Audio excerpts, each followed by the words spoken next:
90,4%.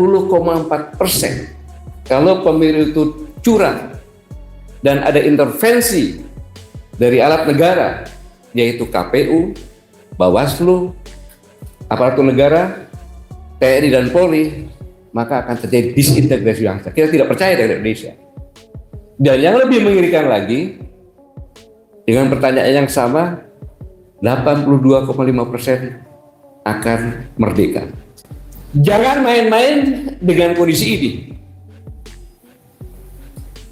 Jangan main-main. Ini peringatan. Saya ulangi, ini peringatan. Bagi orang yang tidak mengiyakan peringatan, dia adalah menuju kehancuran.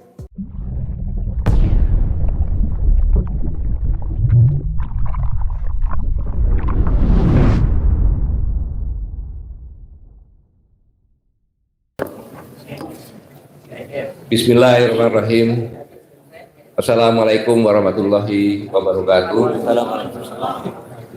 Saya mengajak kita semua yang hadir di sini bersyukur kehadirat Allah Subhanahu wa taala, Tuhan Yang Maha Esa, karena ini pertemuan yang sangat indah, di mana hadir di sini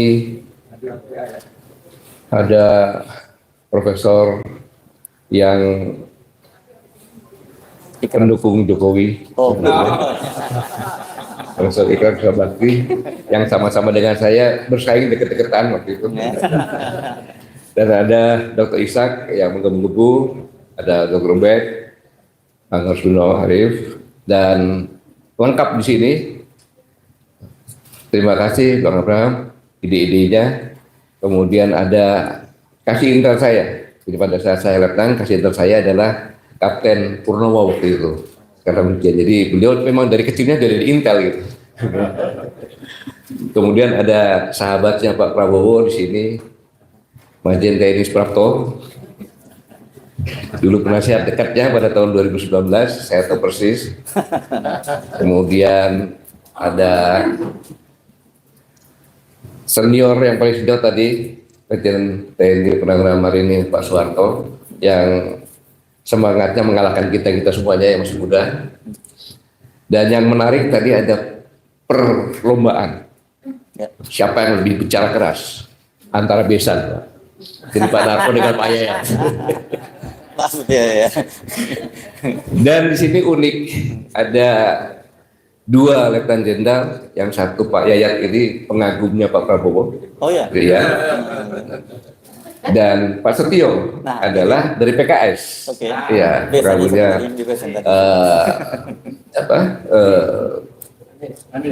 Amin. Pak Anies Baswedan dan Caimin. Kemudian ada Mayor Jenderal TNI Purnawirawan Puryanto di pihak Pak Ganjar. Ya. Beliau adalah dari Perindo atau Perindo Jawa Tengah. Kemudian ada Letnan Jenderal yang netral, Letnan Jenderal TNI Safril. Iya. Dan banyak lagi, khususnya adik-adik kembarannya Gibran, kan? Yang satunya jalannya bengkok-bengkok, yang ini lurus tegak lurus gitu. Cuma judul ini perlu dikoreksi seperti Pak Toto bilang. Ya, dari yang tadi. Tapi sebelum itu saya katakan, adik-adik kita ini, kalau saya bertanya sama adik-adik, dia bilang, kamu mau jadi apa kalau udah lulus? Cari kerjaan susah gitu. Sangat susah. Saking susahnya, seorang presiden pun nyari kerjaan untuk anaknya. Susah cari kerjaan.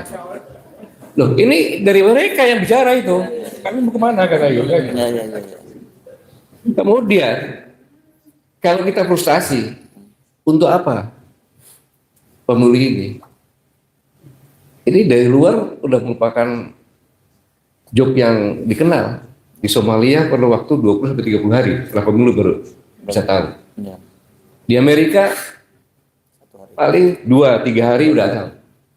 Yang paling efektif di Indonesia 1 bulan sebelum pemilihan sudah tahu siapa pemenangnya. Ini dunia internasional tahu ini semua ini. Tetapi saya terpaksa mengajak ketawa karena saya sedih dan marah ketika saya membaca hasil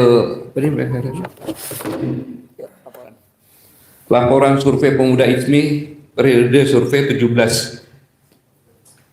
sampai dengan 27 Desember 2023 di wilayah Sumatera. Di survei ini ditanyakan kepada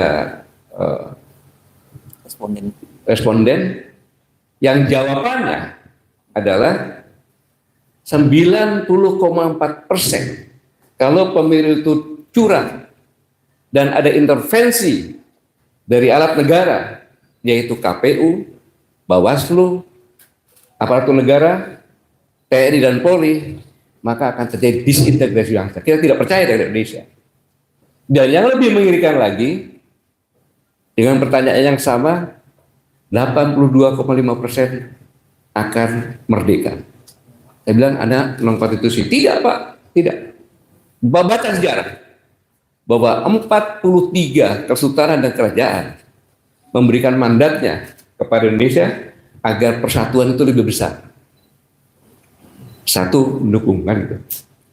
Jadi 44. Itu yang dikatakan Pak Yayat, seorang tentara purnawirawan dari Kopassus, pernah di Sat 81, pernah atas pertahanan di Cina, yang saya kasih TO, dia berhasil, maka saya bisa bicara seperti ini semuanya.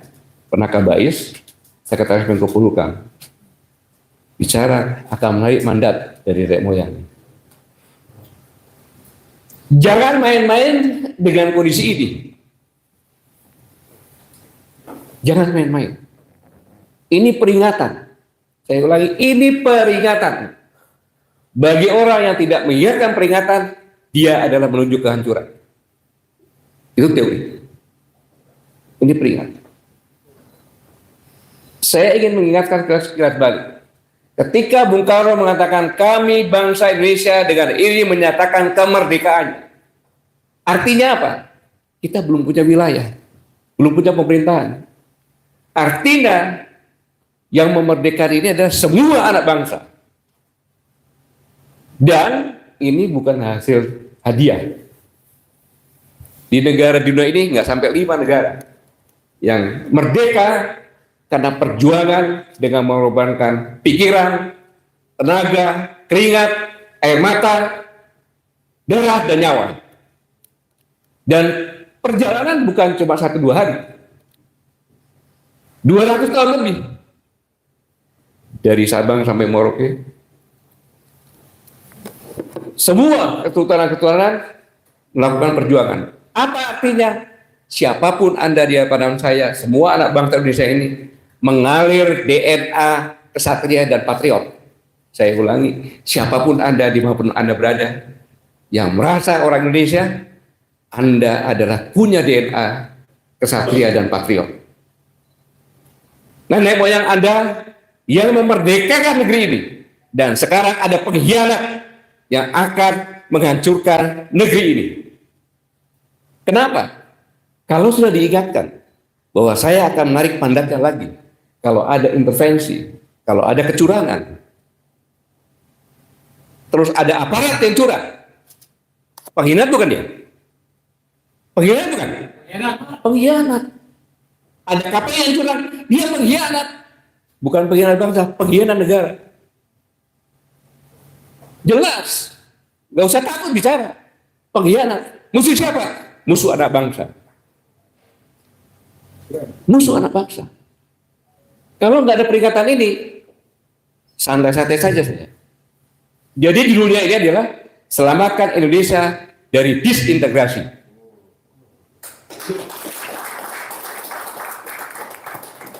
Jelas, saya tidak sudah menjelaskan. Mulai undang-undang yang dirubah menjadi PJS sekarang ini, ya kan? 60% kurang lebih. Apa artinya? Sudah dipersiapkan sejak awal. Sedikit saya buka. Profesor tadi menyampaikan bahwa ada 5. Saya bilang, kenapa ibu-ibu? Setelah saya browsing ternyata dari bocor arus mengatakan, iya, sejak Januari sudah mengatakan bahwa nanti dukung Prabowo Gibran. Sejak Januari. Dan Saya tanya keliling-keliling, ada tim saya mengikuti kalian begitu di Riau, Aceh saya kirim orang, kemudian saya kirim lagi ke sana, bocor arus sudah merayap. Mereka, saya tidak rela bahwa negara ini hanya akan dimiliki oleh 5 dalam satu keluarga itu. Itu yang menjawabkan di Sumatera itu agak menarik mandat. Jadi saya ulangi bahwa siapapun yang ikut cawe-cawe, tidak adil, dan intervensi, siapapun juga dia adalah pengkhianat bangsa. Dan saya minta seluruh rakyat Indonesia sebagai pemilik negeri ini, jangan takut. Siapapun juga. Dia contohnya Babinsa, pakai baju Babinsa. Bajunya tuh Babinsa. Kalau dia ikut cawe-cawe, berarti dia pengkhianat dalamnya. Kapolsek, seterusnya sampai ke atas. TNI seterusnya sampai ke atas.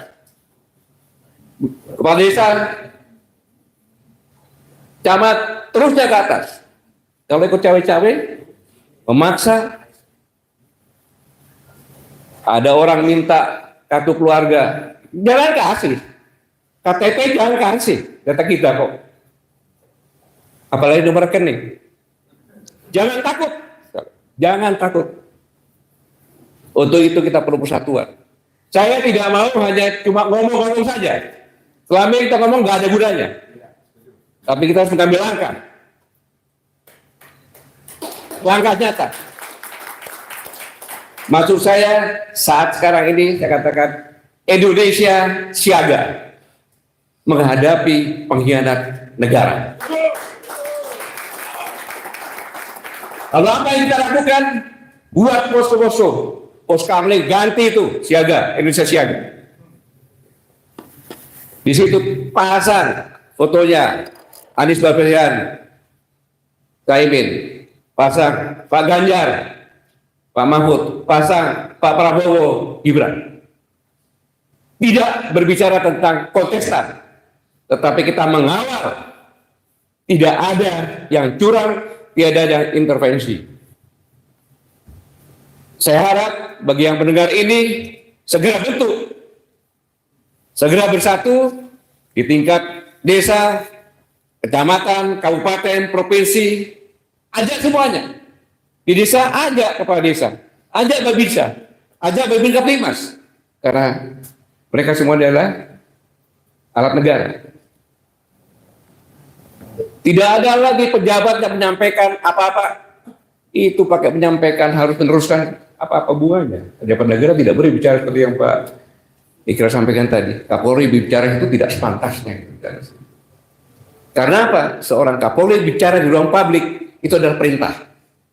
Dan perintahnya tidak jelas, multitafsir bagi anak buahnya. Ini yang berbahaya.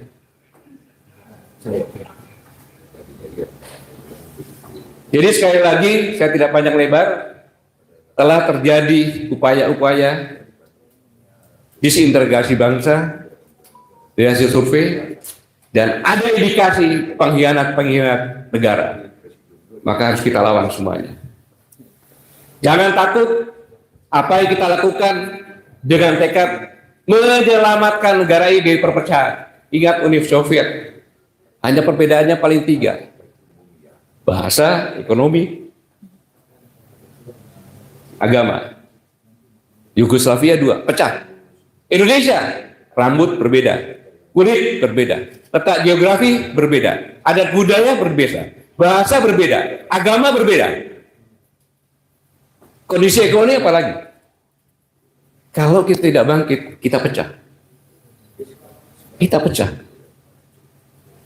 Jadi, saudara-saudara sekalian, sebagai penutup, semoga Allah Subhanahu wa Ta'ala, Tuhan Yang Maha Esa, membimbing kita semuanya untuk sama-sama berjuang mengawal negara ini agar jangan sampai pecah dengan mendirikan posko-posko Indonesia siaga. Saat inilah mulai Indonesia siaga untuk bangkit bersama-sama menjaga negara ini agar jangan menjadi terpecah belah.